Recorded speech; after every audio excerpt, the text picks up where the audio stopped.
The London Blitz was a German bombing campaign on the City of London. Hitler, after losing the Battle of Britain, switched to a night bombing campaign as a prelude for his invasion of the British Isles. The Blitz was a 57-day and night reign of terror in which tens of thousands of people died and thousands more were injured and displaced. Through this hardship, the City of London rallied, unbowed by the tremendous violence and tragedy that had drastically altered their way of life. Through resilience, sacrifice and duty, London survived. London Blitz was mainly a bombing of London in the later part of 1940 and on into the spring of 1941.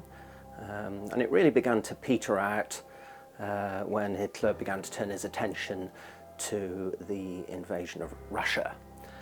It caused the loss of life of around about 30,000 Londoners, caused damage to about 1 million houses, and generally it's also become something that's remembered in contemporary Britain, by contemporary Londoners, as an event that's quite important in the history of Britain and in forging conceptions of British national identity. The Blitz was instrumental in changing the City of London and destroying what people had known as their city. Fundamentally, the Blitz was a violent interruption into the cityscape. The bombs themselves devastated the built environment, reshaping London forever. The fundamental way in which the Blitz changed London was to destroy so much of the old city in the very centre of London, so that the East End was very badly hit by bombing in 1940 to 41. And so was the City of London. What's called the Second Great Fire of London happened on the 29th of December 1941, when a great deal of the city was destroyed by fire. There is a sense in which London had to rebuild itself after, so that physically, on the ground, London was a very different place. So much old property was destroyed. London, as an industrial hub and capital of Britain, was the prime target for Hitler's air raids. It was also home to 8.5 million British subjects, who bore the brunt of the bombs. Hitler needed to weaken England's resolve and destroy the industrial capacity of the largest city. German bombers targeted docks, factories and banks. Behind me is the River Thames, and about 2 miles down the River Thames are the London docks. Now that made sense for Hitler to make that his major target.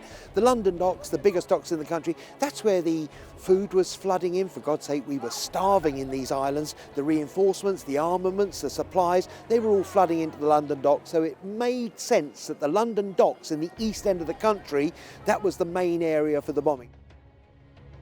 Their goals were reminiscent of the medieval siege, to destroy their enemy's food, weapons, and most importantly, their will to fight.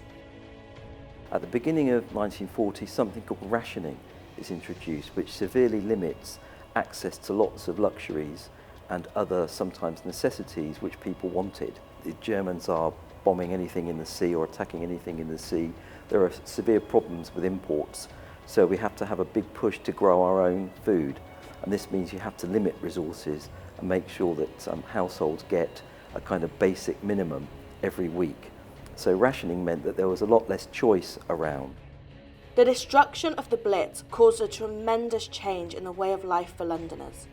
With bombs constantly falling, they had to find a way to survive while also maintaining a sense of normalcy during this time of crisis. The people's immediate reactions to the Blitz, I would imagine, was absolute panic, absolute fear and absolute terror, because for a long time we'd been promised this bombing, and what was the phony war was taking place. In other words, the Germans had not made a move, and it was only about 6 months, 7 months later that they started their bombing raids, and when they started it, I would imagine the people would have been very, very frightened. That was the immediate reaction. People's fearful reactions caused chaos in the city, such as civil disobedience, theft and looting during the bombings. The government had decided before the war that it wouldn't allow tube stations to be used as shelters. They had a bizarre theory that in fact if you did so, people would become so scared about going back to the surface and being bombed that you would create a kind of subterranean troglodyte population which would be malnourished and revert to kind of feral values. And the interesting thing about that is there were some examples of bad behaviour, of people getting beaten up, of people kicking other people out of places that they thought were reserved for themselves. There are some terrible tragedies in the tube stations.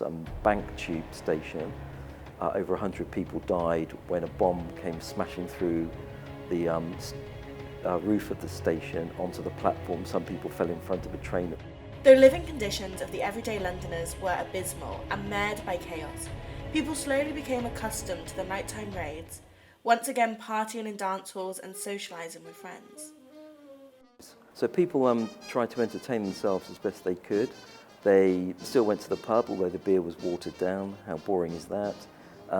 They had less opportunities for socialising because many of them were volunteering to become air raids precautions wardens, to be firefighters, to be nurses, to be debris clearance operators, for example. People did a lot of singing. They still went dancing to nightclubs or to other clubs. They often invited people around for food and dinners in the evenings and at weekends because of rationing. It was a cheap way of kind of entertaining people. Life in London continued on, adjusting to the hellish new normal. A renowned club called Café de Paris remained open even while the bombings were plummeting down on the city. Dancing and nightlife allowed Londoners some much-needed respite from the bombings. However, on March 8, 1941, the Café de Paris became the site of a pronounced tragedy.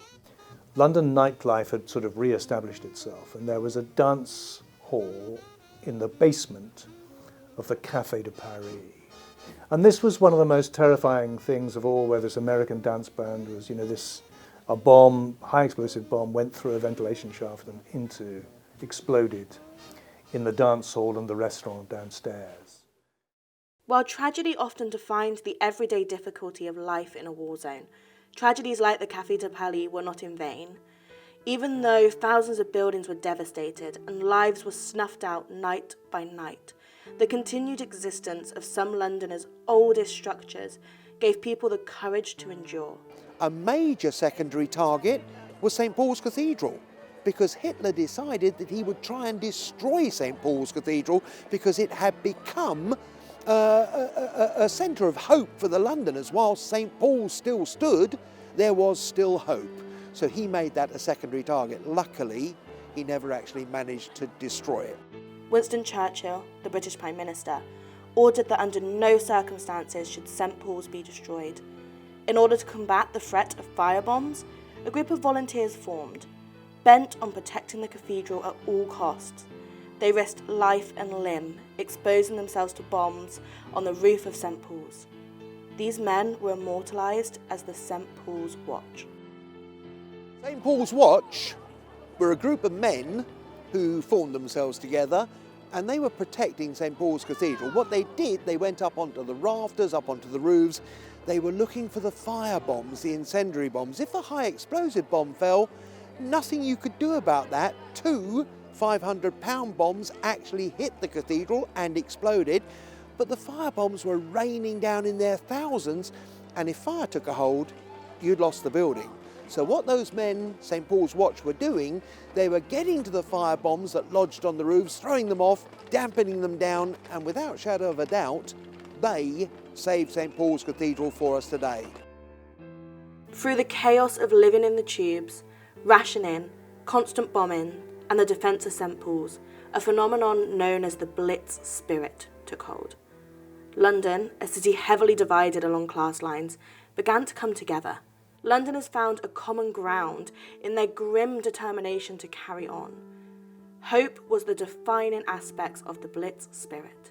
Hope that despite the 30,000 tons of bombs dropped on their city, London and its citizens would live on. Traditionally, there was a strong view that the so-called Blitz spirit, a kind of sense of coming together in the face of the enemy being Hitler, had forged a sense of community spirit, a sense of togetherness, and a greater sense really of equality, particularly between the classes, moving to more of a conception of we're all in it together, a sense of fairness, and really a sense that having fought the war and sacrificed so much during it, that there should be some kind of reward at the end of it in the way of social reform. And where, you know, the upper classes, the elite, the middle classes and the working class, there was little fellow feeling between them. And another element of the Blitz spirit was really that all Londoners, whichever class they were coming from, began to pull together. So that one of the sort of rather astonishing phenomena of the time was that Londoners started talking to each other on the tubes and the buses and so on about the war, and that class difference didn't matter, that everybody was sharing, as it were, the problems and their own experience of bombing. So that sense of bringing people together was another element of the Blitz spirit. The story of the Blitz is one of struggle, survival, and individual courage. Blitz spirit did not fall down from the sky with German bombs. Rather, it grew in the hearts of Londoners who were willing to surpass their enemy's dedication to destroy them in their dedication to each other. The story of the Blitz is in the bravery of normal people, thrust into a world that had become anything but. Iris Pennell, a London midwife who rode on bicycles to deliver babies during the air raids, was one of these people. I wasn't born in World War II, but it certainly affected my mother. She sent to practice her midwifery to the worst possible place she could be sent to. She was sent to the East End of London, to the London Docks area, the most heavily bombed area. When the bombers came over, the air raid sirens would go, and any woman that was pregnant and who was close, they would either go into labour or they'd imagine that they would go into labour, and the telephone in the house that my mother was billeted in would ring, and everybody else would be heading down below into the air raid shelters, or they were sleeping in the platforms and on the tubes in the underground system. But my mother was heading for a bicycle and a bag, a big box that she had put over one of the handlebars. That was the delivery equipment to help the women, and on the other handlebar she'd have a gas mask, and she'd be cycling through the streets with the bombs falling all around. She said, "Son, we had a word called duty, and it was my duty to get to those women as quickly as I possibly could and help them through their delivery." Now, today, well, and very often, we're critical of young people. But you know what? If something like World War II started all over again, I reckon you youngsters, who are now the same age, you youngsters, as my mum and dad were, I reckon you would step up to the plate. And I reckon you would step up and be counted, and you would do your duty just the same as my mum and dad did their duty. The last air raid of the Blitz was in May 1941. The Germans failed to break the will of the British people and were unable to significantly disrupt Britain's industry and military. Because of their never-dying spirit, London was rebuilt from the ashes. The Blitz left behind broken remains scattered across London. To this day, unexploded bombs are still being found. While the physical scars of the Blitz remain, so does the silent history of London's iron resolve.